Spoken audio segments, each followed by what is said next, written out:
Good morning. Before we start today, raise your hand if there's some things people don't know about you. Majority. Well, I want to tell you some things about me. Some things you know, some things you might not know.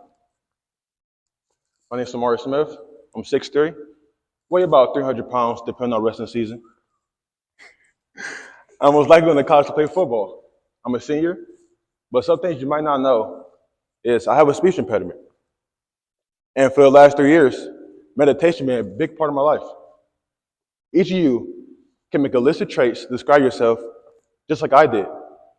But how none of you will use the word that certainly hasn't been used to describe me.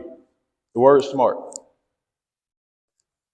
I'm going to tell you a story about a young man who fell in love with computers.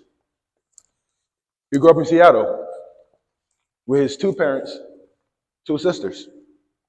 His father was a Seattle attorney. His name William, but his father was a Seattle attorney and one of the co-chairs. His mother, Mary, was a school teacher at University of Washington and the chairwoman at United Way International. Now, by knowing what his parents did, you're probably thinking, well, he should go to college because his parents did pretty well, made a couple amount of money doing it.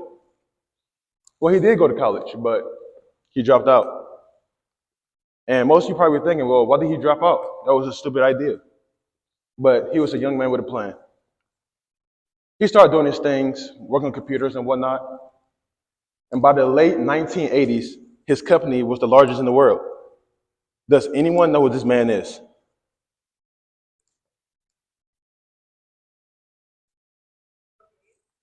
Yes, this young man's name was Bill Gates. With no college degree, like zero college degree at all, he did this. And some people think rap artists are just high school dropouts, did nothing with their life, and got lucky they made it big. But rappers such as Lil Wayne, J. Cole, Kanye West, and even Ice Cube have college degrees. But does that make them smarter than Bill Gates? I don't know. I saw a quote that stated, college graduates means more educated. And I thought about it for a little bit while writing this conversation with y'all. I thought to myself, more educated than what? More educated in the major or in general? Because if this is the case, why do doctors call plumbers when they need help? Why do professors drive to mechanic shops? Why do teachers go to the store if they could do it themselves? My point of view on this topic is that people are good at things they love. For example, we have Gia. She's in my speech class, and she's really good at history. Like, no one can debate her in history. But we also have Skylar. He's really good with Ohio State facts. Like, he can tell you anything about it.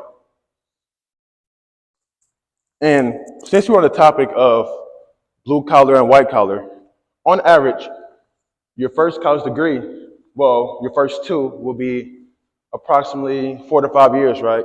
Unless you're in a program, could be 3. While the white collars are still at school, the blue collar already made $200,000 within the time frame of you're in college. And the white collar probably most likely be in student loan debt. So who's really smarter?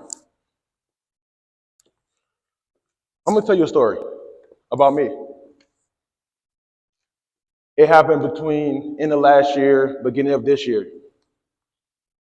And I was on my way from class, from the bathroom. I probably was just walking the hallways, probably most likely.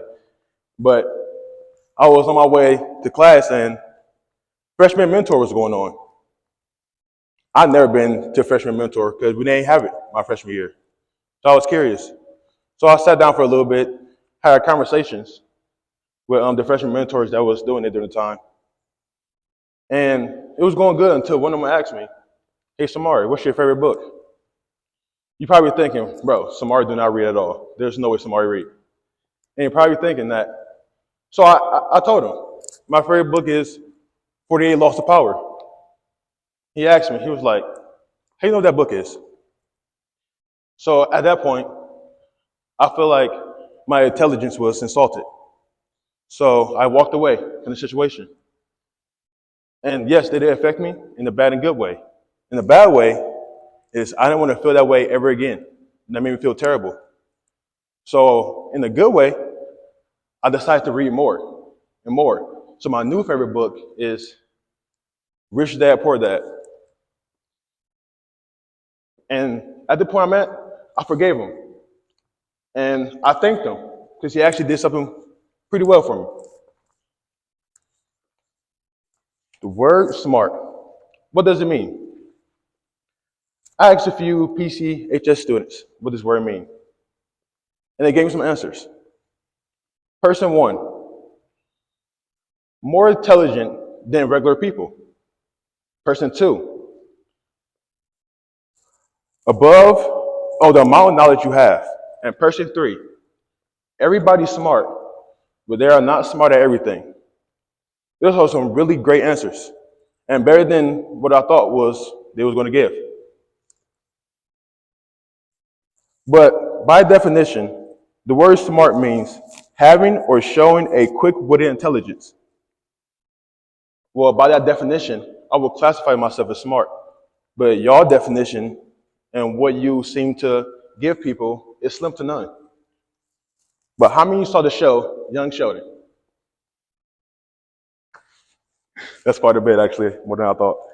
Well, if not, Young Sheldon is a spinoff of Big Bang Theory for Sheldon, obviously. It's about a boy genius who knows everything about everything. And he also has a sister named Missy, a twin sister, I should say. But she's not like him. And they get invited to the same college for intelligence to get tested within twins. Sheldon, he knows all about science, math, Greek mythology, and history. But one thing Sheldon wasn't able to do that Missy could was understand human feelings, facial expressions, or human situations. At the end result of the test, she was classified as more intelligent than Sheldon was. She was different, but she was understanding. This is a great example of how stereotyping intelligence usually misses the mark. There's Sheldon and Missy. Honestly, I'm sick and tired of hearing about who's smart and who's not. The ways we measure intelligence are constantly changing. So why do we mess around with labels? Drake once said, a wise man once said nothing at all. He was right. Sometimes I feel like the smartest person in the room is the one who's not saying nothing. They're sitting back, listening, learning. A famous philosopher, Socrates, once stated, I know that I'm intelligent because I know nothing. I think he's also onto something. Humbleness and awareness. Those are what I think about when I hear the word smart and intelligent. When you leave here today, hope you join me in redefining when we use the word smart and intelligent at Portland High School. When we stereotype intelligent, we undermine greatness. If doctors need plumbers, think about who needs you. Thank you.